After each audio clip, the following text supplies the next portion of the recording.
Welcome back. The leadership crisis rocking the National Youth Council of Nigeria is set to have deepened following a court order restraining factions in the body from conducting any congress or electing new leaders until pending issues are resolved. This was disclosed at a meeting of the National Management Committee of the Council held at the Youth Center in Owerri, the Imo State capital. The youths are accusing the Minister of Youth, Solomon Dalong, of polarizing the council rather than seeking a way to end the crisis in the council. They're calling on President Muhammadu Buhari to call the minister to order to ensure that the integrity of the youth body in the country is restored. As a result of the court injunction obtained by KEDA, an affiliate organization of the National Youth Council of Nigeria, stopping the elective congress of the council, the elective congress remained postponed pending a new date to be decided by the courts and the management commission. 2. The Congress also commended the leadership of KEDA for the intervention towards ensuring a truly united council and subsequently a sincerely convoked unity Congress. The management meeting also approved the extension of the tenure of the National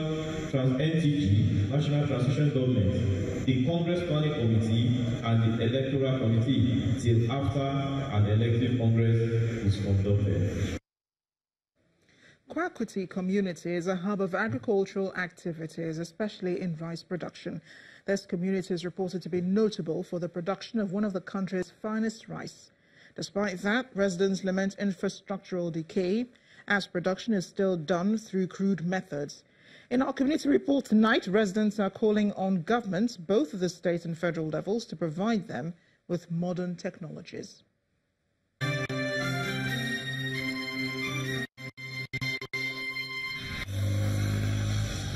Kwakuti community is located along Mina Suleja Road, about 70 kilometers away from the Federal Capital Territory, Abuja. The community is one among many communities in Nigeria blessed with vast arable land for cultivation of rice. Women and their male counterpart partner in the business of rice production in Kwakuti. The men plow the land. It is the sole occupation of the women to process the commodity.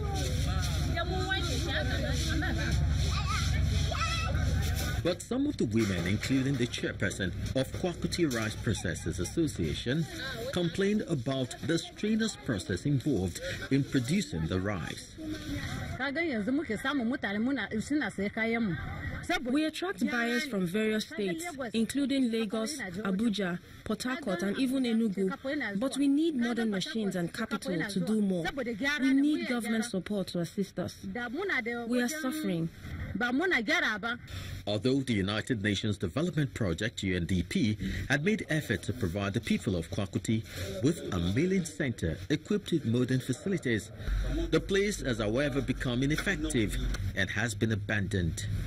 The village head of Kwakuti explains why the project has been abandoned.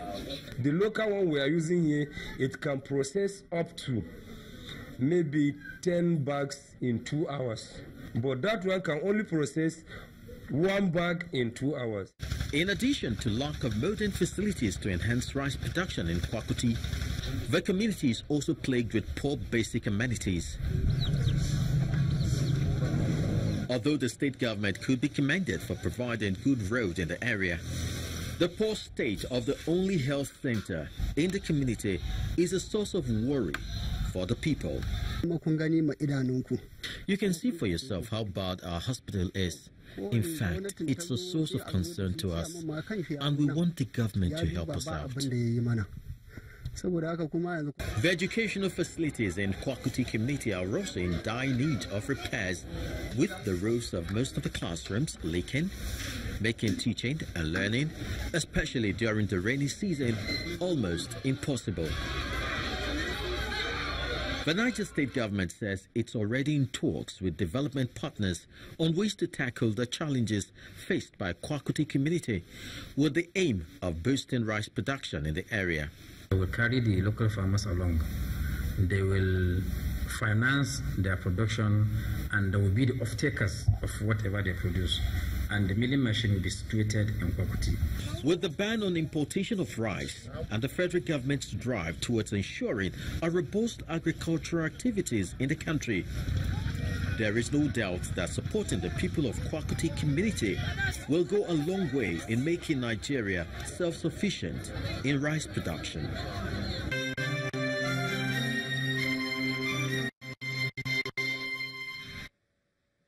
The world of beauty is a multi-million-dollar industry, featuring products from cosmetics to skincare, among others.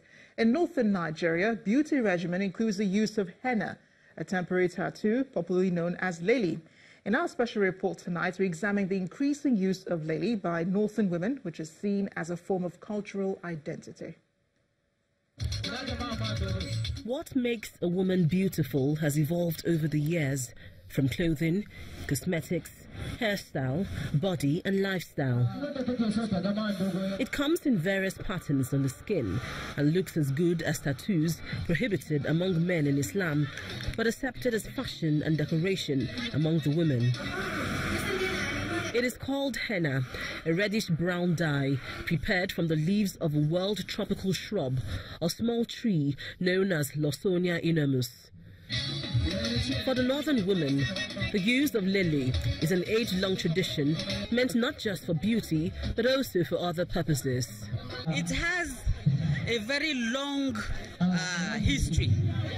It's an Islamic something, because Nana Fatima, that is the prophet, the holy prophet's daughter, Nana Fatima, she used it, so we are inculcating it from the background, so we are using it up to today. Some of our great-grandparents believe that lele at times do away with some natural diseases we have in us. One of the popular lele traditions is a kunshi, commonly used during wedding ceremonies, where the bride, her family, relatives and friends celebrate the forthcoming wedding. During most of the weddings in the northern part of the country, the bride gets extensive henna patterns done on her hands and feet. During marriage like this, you see the girls, the young girls, the friends to the bride, they make up different designs of lele and what have you. So this is the most happier moment of the young girls. When I see a lele, especially maybe I see the yellow lele, the red lele in your hands, I need not to be told that you're from the north. So it's easy for me to speak the language with you so that we can flow. And we meet in a shopping mall, maybe outside the country.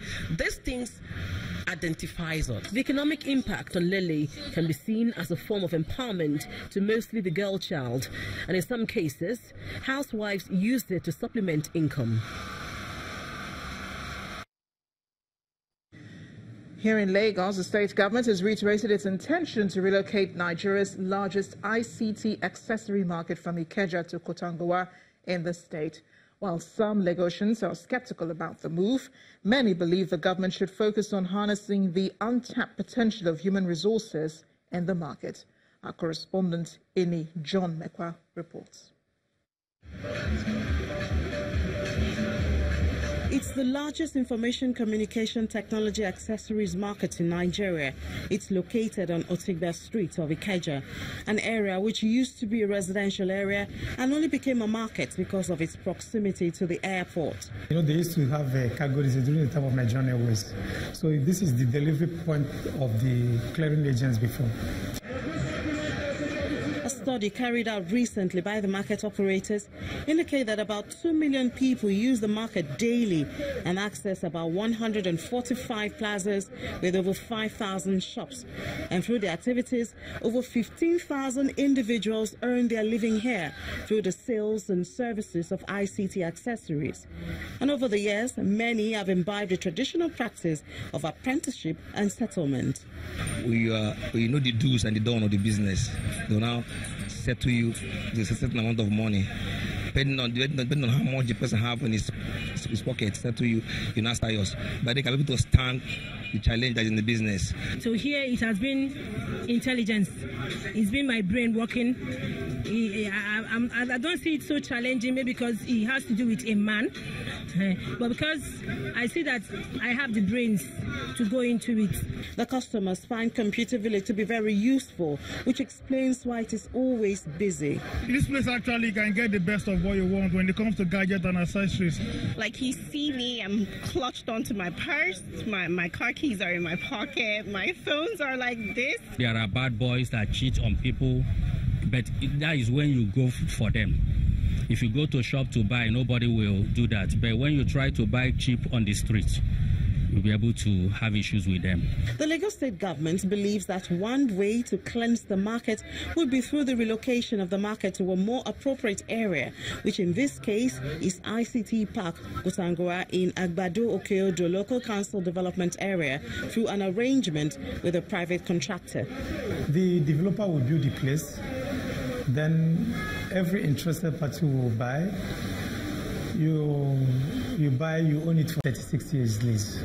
But people have compared this market to Silicon Valley in the United States of America, with a common opinion that they have raw talents which could be harnessed to develop software and hardware. And the process is already in the making. The course we were taught is the incubation. He brought the idea of creating an incubating center here in Nigeria and one in Computer Village, so as to train some of these engineers on different fields of ICT, so that they can produce something worthwhile that can be that can be comprehended, that can be appreciated by the whole world. Efforts are still on to upgrade the activities of Computer Village beyond sales of ICT accessories to population and eventually manufacturing of ICT products. Ini John Mekwa reporting for Channels Television News. Courage always beats fear. That's the message in a book by a very young Nigerian author, Adeze Ogu, who presented her book to the public in Pretoria, South Africa. The 10-year-old grade 4 pupil says she began writing when she was just 7 years old and promises there's more in the works. It is my honor to present Grade 4 pupil Adeze Ogechi turns 10 this Sunday, but she wrote this book, The Duck Who Thought It Couldn't Swim, when she was just 7. An extract by George's Marvelous Medicine by Roald Dahl. You're trying to get away from me, aren't you? Grandma said, pointing a finger at George's face. You're trying to get away from Grandma. Little George stood by the door. George made a dive for the door. It doesn't matter how far you run, he heard her saying, you'll never get away.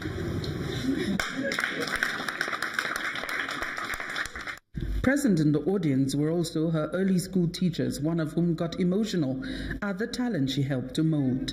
I wish her much success with this book and hope she publishes many more in the future. Ada's proud parents, Emeka and Pindile Ugu, readily admit that while the writing talent comes naturally, a lot of parental support is essential to nurture every child's talent. In all honesty, all I do is to pay her school fees, pray for her, guide her. Her mother is doing the job.